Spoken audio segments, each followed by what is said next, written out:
Բոլորիս կյանքում պատահում է այնպես, որ դիեզերքը, հա, մեզ նշաններ է տալիս խոսելով իր լեզվով, բայց շատ մարդիկ դա չեն հասկանում։ Խոսքի օրինակ, եթե արտանում եք, ամեն տեղ տեսնում եք 16-16, հա, ժամացույցը նայում եք 16-16, բոլոր տեղերը այդ օրը մի քանի ժամանակ,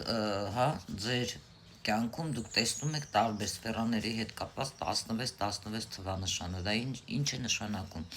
ինչ է պարունակում, ինչպիսի գաղտնիք է պարունակում այս թվերը։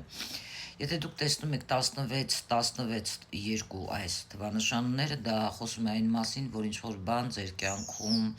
ավիրվում, փլուզվում է, միգուցե բարին էլ դա է։ Եվ ինչն է հետաքրքիր էստեղ, որ դուք պետքա միգուցե ստեղծեք նոր պրոյեկտներ, սկսեք, հա, նոր հարաբերություններ, նոր ֆինանսային բիզնես, նոր գործեր, նոր այն ինչ կապված է նորի հետ, բայց այստեղ մի բանից պետք է զգույշ լինեք՝ ճանապարհներից։ Ընդհանրապես ճանապարհներից, եթե դուրս եք գալիս ինչ որտեղ գնալու համար, շատ զգոն եւ զգույշ եղեք։ Այդ ինչ գաղտնիք է պարունակում այս մեսեջի մեջ 16-16 թվանշանի, որը ձեզ ուղարկում է Արարիչը, որպեսզի դուք հասկանաք։ Եթե ինչ-որ բան փլուզվում է, խոսքի օրինակ հարաբերություններ, ուրեմն դուք դա դեպի լավը հետագայում ձեզ համար, հա, դուք դա պետք է թողնեք։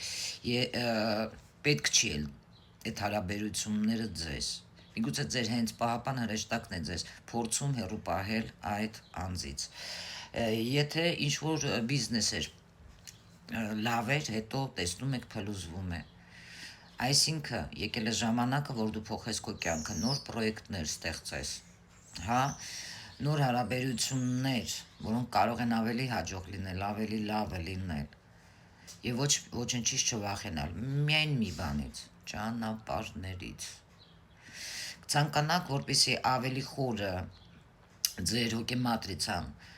հա, կանխատեսումներ տարվի տարբեր սֆերաների հետ կապված ֆինանսային, ինչպես անեք, որպեսզի ձեզ մոտ ավելի հաջողակ լինի ամեն ինչ։ Եթե մեկի հետ բիզնես եք դնում, պարտնյոր կա բիզնեսի, չգիտեք, արժի իր հետ շարունակեք կամ սկսեք, թե ոչ, խնդրեմ, կարող եք ինձ դիմել, որովհետև շատ խորը անալիզ կարող ենք անել եւ այդ անձի, հա, ձեր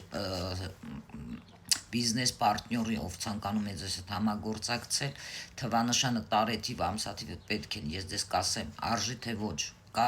ծաղկում հետագայում թե ոչ։